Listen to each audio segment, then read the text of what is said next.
this is the way we want to be moving as a society. We also calculated another one, which is called regional reliance, which is even more plant-based, with the idea that, well, what if bad things happen and it's really, food becomes very, very expensive in the next few decades for whatever set of reasons you might want to conjecture, and we had to grow a lot more food.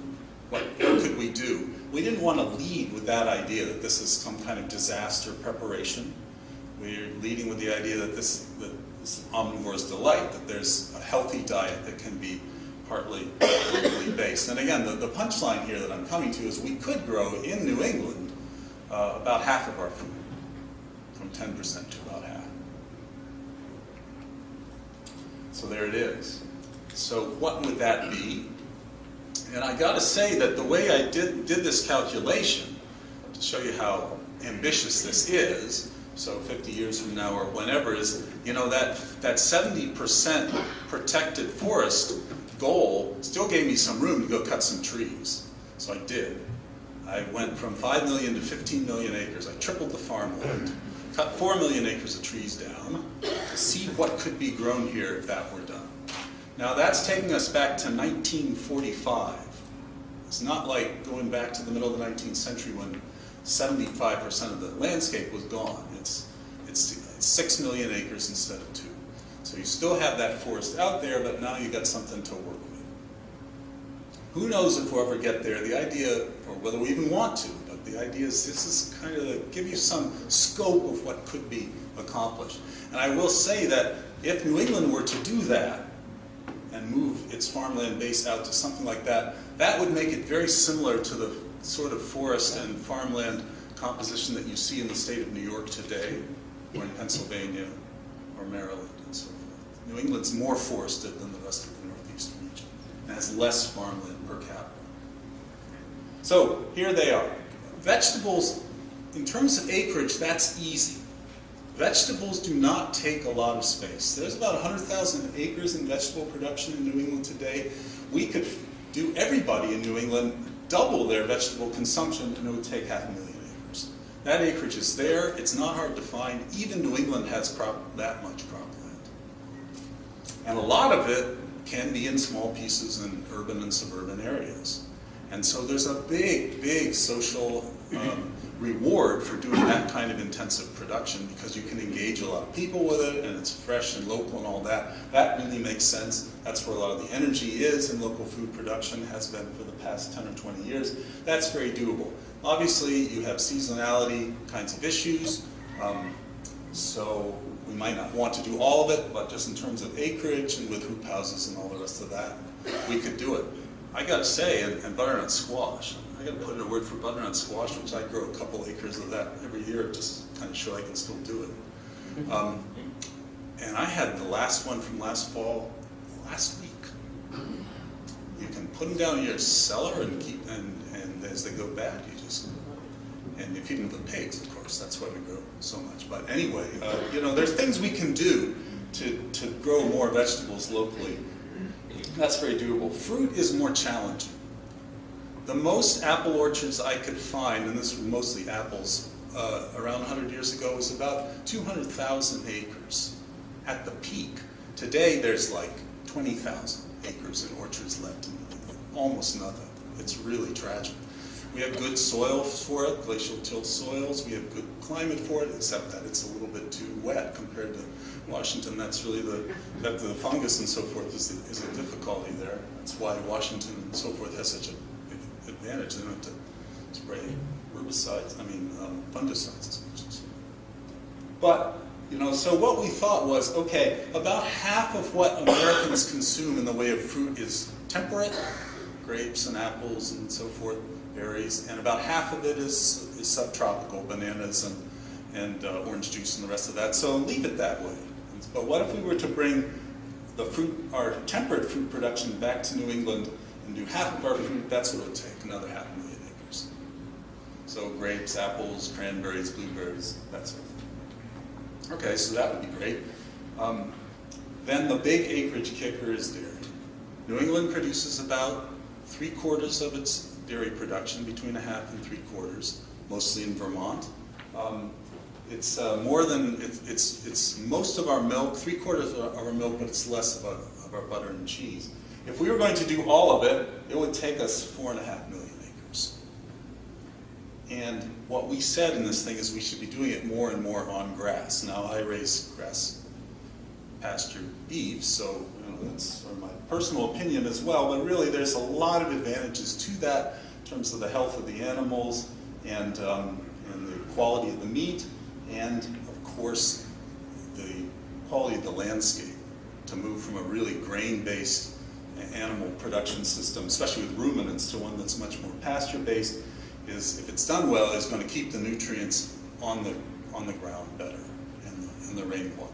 So that's what we modeled there to get that kind of number. And hey, if you do that, and quite a bit of beef alongside that dairy, so it could be lamb, you're out of acres. You have a little bit left where you could grow more local beans, or grain or whatnot, but not much. And it makes no sense for New England to be growing much grain. I mean, some is fine to do some local barley malting and artisanal breads, that's fine. But just the wheat that's directly consumed by 15 million New Englanders, that's like 1.5 million acres for bread and pasta and so forth. That land does not exist in New England. Cropland is we don't have a lot of. For the pasture, we have glacial till soils that are, maybe have a bunch of rocks in them, but they hold water. They're great for pasture. So that sort of makes sense. We don't have a lot of room to push out cropland production of basic stuff like vegetable oils and grain and so forth. For ourselves, let alone feed grain I mean, we could grow all the pork and pastured poultry and all that here, but anyone here who's doing that, and I assume some of you are, you're buying feed grain. Yeah, you got them out on pasture because it's better for them and the flavor's better than the rest of that, but you're buying as much feed grain as someone who's got them in confinement, maybe more actually. But that's good. Farmers have always known that to buy grain and run it through your poultry or whatever is a way to fertilize your farm. There's nothing new in that. They've known that since the middle of the 19th century. They've known that time out of mind. So those things, let's not talk about fisheries. That's so difficult. So there's two punchlines here in terms of food. One is we could grow half of our food here, and that could be an amazing thing. I mean, anywhere from where we are now to that could be done in ways that have, I think, immense environmental and social benefits, and we can talk about what those are. But there's half of our food that we just can't grow here, unless driven to dire straits. And it really, I don't want to think about that world. It may occur to us, it may happen, but there's a lot of stuff that makes sense to import, and grain and oils is a big part of it, and then all the tropical stuff. If you have a vision for the future of local food, and you start out by saying, hey guys, no more orange juice, no more coffee, how many converts are you going to get? But what this means is that there's the same kind of obligation on our part as a global society to see that stuff is produced in social and environmentally sustainable ways as well, and to pay the full freight, to pay the full cost of doing that, the stuff that we bring in from someplace else. So kind of both of those messages are embedded in this thing, that we can do more locally, but that there's security, that it makes sense to be a global citizen as well as a local citizen. And that tells us that story pretty well. It's a little bit fuzzy, but it's supposed to be fuzzy. That's just a way of showing where the acreage could be. And it's really based on where the acreage is now. And the different colors are different zones that are different mixes of forest and developed land and farmland. And basically, it's there to illustrate. There's parts of New England that are highly cultivated, like where we are now in the Champlain Valley and in Aroostook County, Maine, and a little bit in the Connecticut Valley and in Massachusetts and Connecticut. But mostly, forest dominates the landscape, and you can see that dark green belt there is still 90% forested in this region. The light green from southern Maine down to central Massachusetts and back up through Vermont, that's the part of the landscape that if this were to come to pass would become more pastoral. You'd push, that's where you'd find those 4 million, and I look for those 4 million acres as I drive along, say, oh, there's a few of them. It's really the stuff that was abandoned since the Second World War. So in a lot of New England, that means it's still got white pine on it. It's a dead giveaway. So I'm kind of keeping track, you know, there's 40 or 50 acres over there. Yeah, but you can see even there that that's still 75% forested. It's just got more pasture within it. And then the urban and suburban areas have important things to do in terms of both forest production and in food production because they connect directly with a lot of people. So you build a constituency of folks who are engaged in this and understand it across the region as a whole. You're not just, I really wanted to break the local food movement out of this idea that's all about, you know, what can we grow right here if we tore up the soccer fields and tennis courts and so forth, because it's just silly. I mean, yeah, we can do more locally in that direct sort of way, but then you got to think about other things that take place at the regional scale and so on.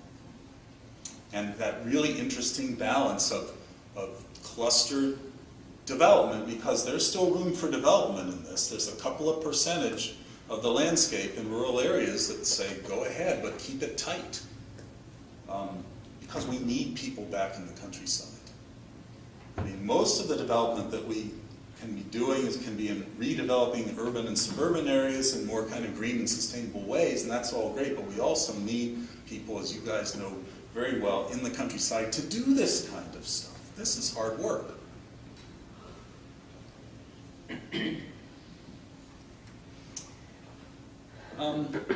Close up here, and then we can talk a little bit. There's obviously really big challenges in doing this and doing it well, and it's the work that you do. And the biggest one is water quality. If you're going to run around cutting down 4 million acres of trees, you're going to have a water quality impact. And our waterways are important to us, and we have whole fisheries part of this from the Gulf of Maine, and we do not really want to, you know, bring more food production here and shift some of the dead zone in the Gulf of Mexico to the Gulf of Maine.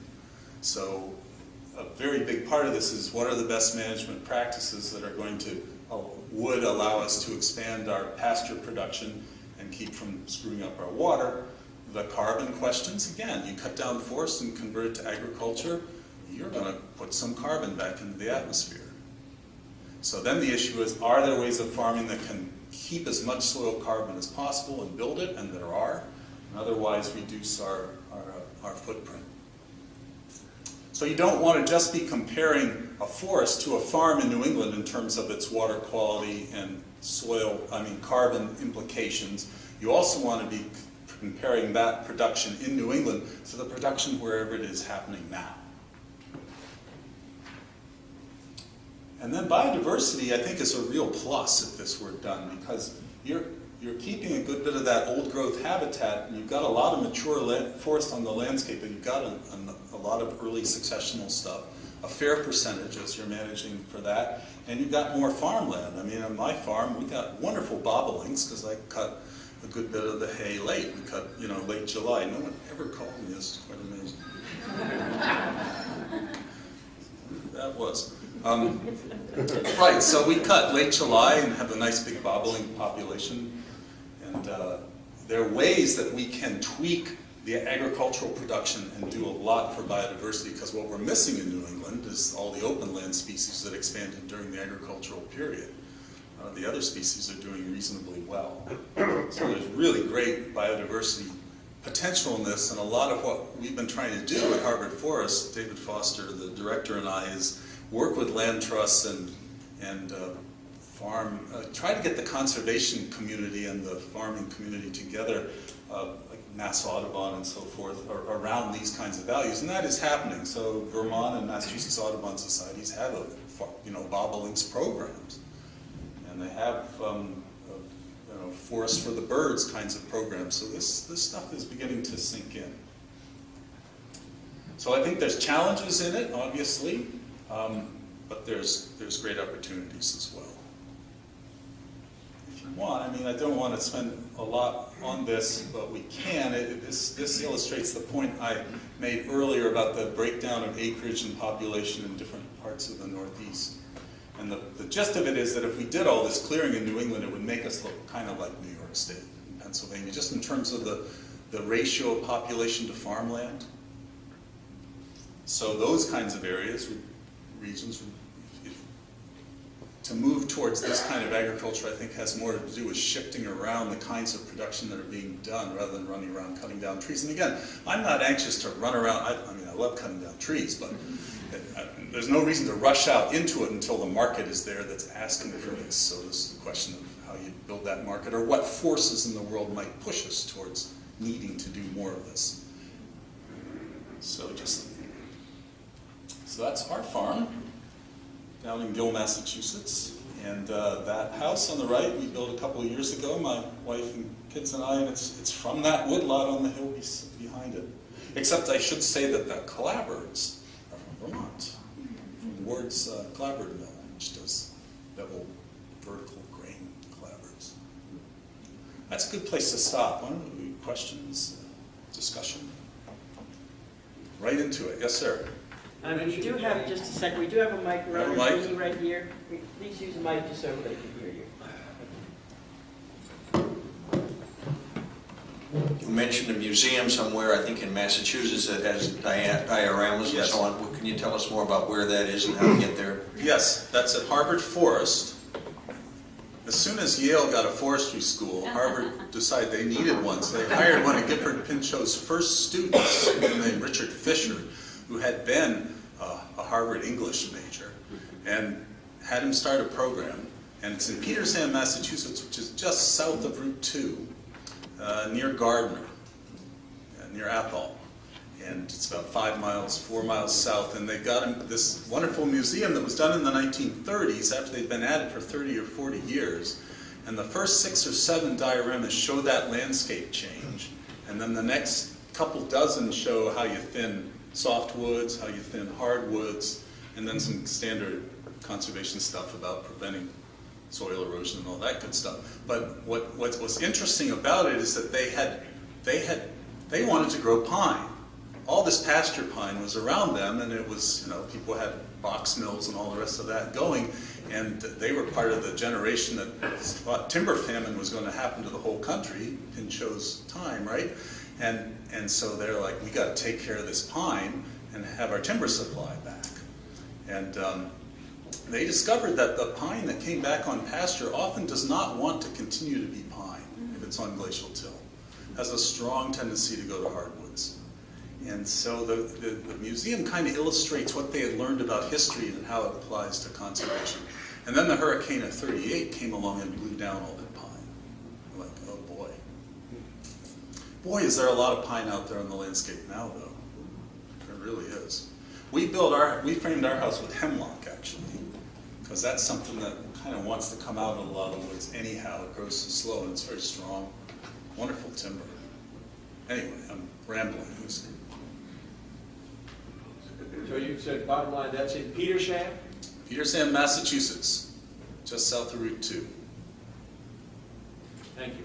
Yep. One thing you haven't brought up, which would enable, which hasn't been brought up, which would enable your vision, is people got to get out their dead butts and work. Well, okay. Let me respond to that. There's about, I agree with that, and they have to kind of enjoy it too. But there's about 30,000 farms in New England today, and this vision would probably mean there'd be 50 to 100,000.